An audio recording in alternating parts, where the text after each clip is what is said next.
The storm rolled in without warning. The wind howled, whipping against the tall glass windows of Aurora Tech headquarters, rattled them so hard that even the late-night hum of the city traffic was completely drowned out. Inside, in the vast empty lobby, CEO Arya Hales stood all alone. She was known everywhere for her strict precision, her icy composure. But right now, she was just a tired woman rubbing her temples after a grueling 14-hour workday. She was just seconds away from calling her driver when she heard it. A tiny, trembling voice. "Ma'am, I can't find my daddy." Arya froze. Standing there by the revolving doors was a little girl, no older than 6. She was barefoot, her little pink dress soaked through from the pouring rain. Her curls were plastered to her face, and she was clutching a worn-out stuffed rabbit that dripped water onto the pristine marble floor. Her lips quivered. Her big brown eyes, wide with fear, locked onto Arya's like she was the last safe person in the entire world. Arya's breath caught in her chest.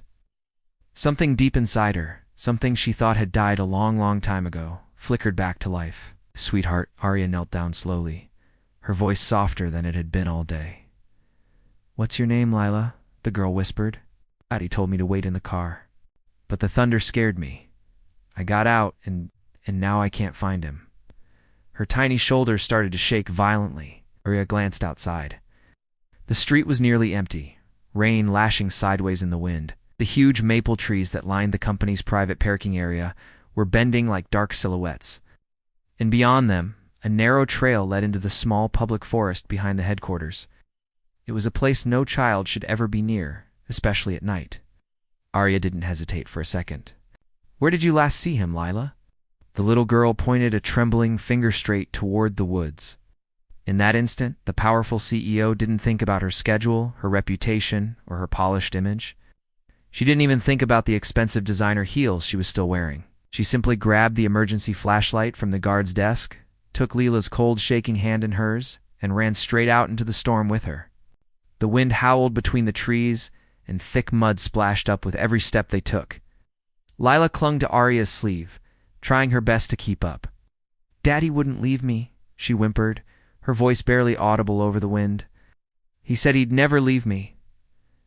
Arya tightened her grip on the small hand. "I believe you. We'll find him." With every step deeper into the dark woods, Arya's mind drifted back to memories she'd locked away for years. Her own father, disappearing without a single word when she was just 10. The long nights she'd cried into her pillow. The years of wondering why she wasn't good enough, why he'd left. The deep-seated fear of abandonment that had shaped her entire life, turning her into the self-reliant, walled-off woman she was today. Maybe that was why she couldn't let go of Lila's hand now. Not tonight. Then, a faint sound echoed through the trees, like someone groaning in pain. "Did you hear that?" Arya whispered, stopping for a moment. Lila nodded, her eyes wide. They hurried toward the sound, pushing through wet branches, until the beam of Arya's flashlight finally landed on something. On someone.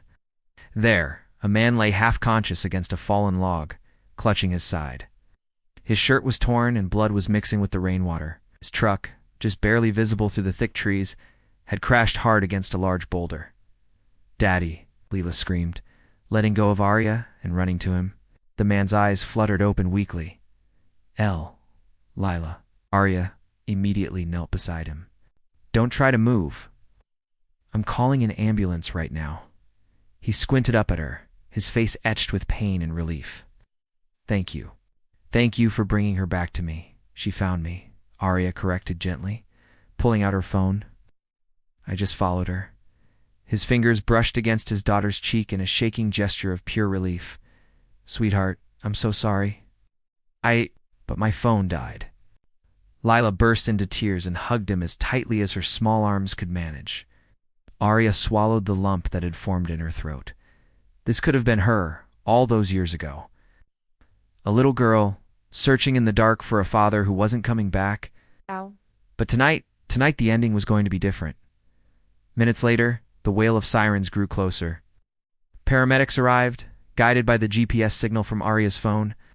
Lila refused to let go of her father's hand, even as they carefully lifted him onto a stretcher.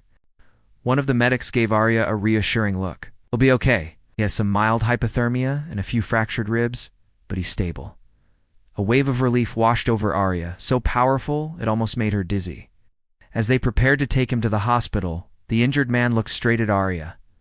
"You didn't have to do all this, ma'am. Most people wouldn't have." Arya looked down at Leela, who was still clinging to her worn stuffed rabbit, staring up at Arya like she was some kind of real-life superhero. "No child," Arya said softly, her voice thick with emotion. "That emotion should ever have to face fear alone." The father nodded gratefully just before the ambulance doors closed, and the vehicle sped away into the stormy night. Arya turned to head back through the rain, exhausted but relieved. But then she felt a small tug on her coat. It was Lila. "Ma'am?" "Yes, sweetheart." "Why did you help us? You're important." "I know important people don't usually stop for people like us." Arya knelt again, this time much slower, her famous composure finally cracking just a little. "I helped you," she whispered, her voice barely holding steady, "because once I was a little girl who needed someone too. Nobody came."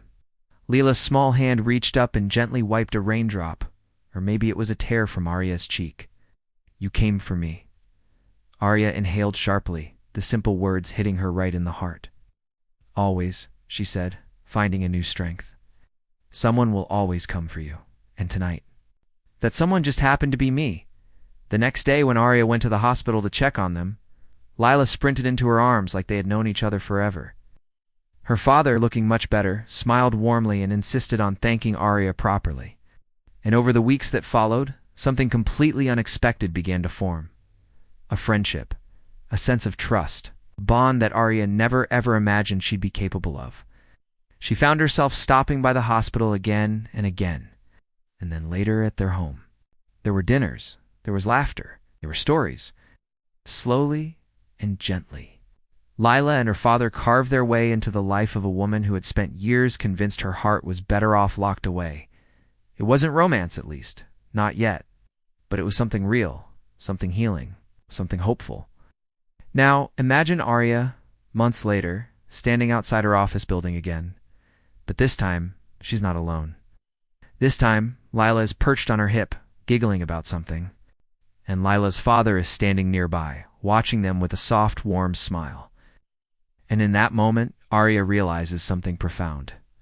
Success, power, a corner opposite, all means nothing if your heart has no place to rest. Family isn't always the one you're born into. Sometimes, it's the one you run into a storm to find. In this time, Arya isn't running away from her past anymore. She's running toward her future. A future she never expected, but one she wouldn't trade for anything in the world. Thanks for watching. If this story touched your heart, don't forget to like and subscribe for more.